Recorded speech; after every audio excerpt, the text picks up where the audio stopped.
I was sitting in my office going through monthly reports when my phone buzzed. It was from our family WhatsApp group.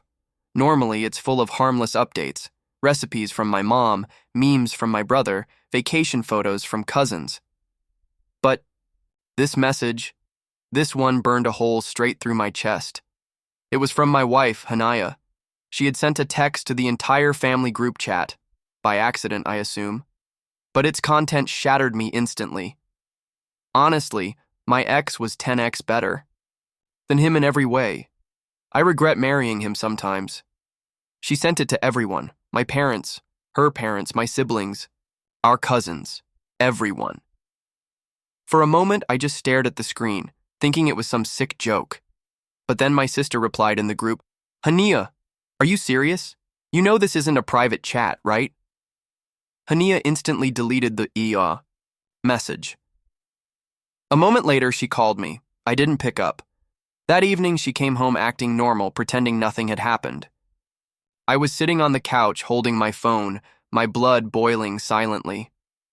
"Honey," she said softly, "don't believe what you read. It was just a stupid joke between friends. I accidentally sent it to the wrong chat." I didn't respond, but inside, something snapped. I'd given her 7 years of my life.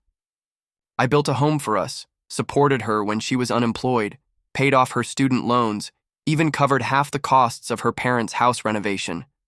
And now, she was comparing me to her ex-boyfriend, publicly humiliating me in front of our entire family. I wasn't going to scream. I wasn't going to beg. I was going to destroy her, quietly, strategically, brutally. The next day, I started digging. I checked our shared iCloud account, synced her messages, and found what I feared most. Hania had been talking to her ex for months. Flirty texts, late-night calls, screenshots of old memories. And then I found something that made my hands shake. Hotel bookings. She'd been meeting him while working late. I didn't confront her. Not yet. That would be too easy, too merciful. I copied everything. Every chat, every picture, every receipt, and sent it all to my personal email. Then I contacted my lawyer and explained everything. By the time I was done, I had a perfect case built against her. But I wasn't finished. I wanted everyone who saw her family chat humiliation to also witness the truth. 2 weeks later, I set my plan into motion. I invited both sides of the family over for dinner. Hania thought it was my way of fixing things after her mistake in the group chat. She dressed up, made her favorite dishes, and acted like the perfect wife. I played along. Midway through dinner, I stood up and raised my glass. "Before we eat," I said calmly, "I want to share something with all of you, a little gift for the family." I walked over to the TV, connected my laptop, and hit play.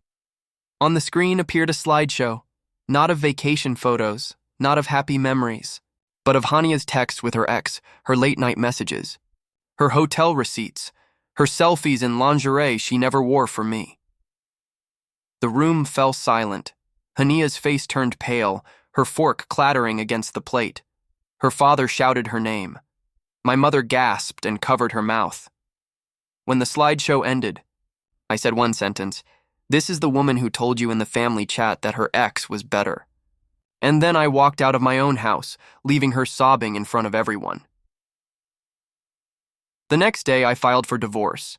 Because of the evidence I had, her infidelity, financial misconduct, and emotional abuse, the court ruled heavily in my favor. I kept the house. I kept the car. I kept 80% of our savings. Hania walked away with almost nothing, but I didn't stop there. Remember her ex? He was married too. I sent every bit of evidence to his wife. Within a month, his marriage collapsed, his reputation ruined. Hania tried, reaching out to me after the divorce, begging for forgiveness, claiming it was just texting and that she never meant to hurt me. I ignored her. Months later, I heard through mutual friends that her ex had blocked her too. Apparently, he never intended to leave his wife for her. Now, Hania lives alone in a small, rented apartment, struggling to make ends meet. Her parents barely speak to her after the humiliation at dinner. My family, on the other hand, stood by me completely. Last week, I posted photos from my trip to Dubai on my social media, a trip she always dreamed of taking but never got to because I was saving for our future. That future doesn't include her anymore. She bragged in a family chat that her ex was 10x better, but in the end, I walked away with everything, and my revenge, it was brutal.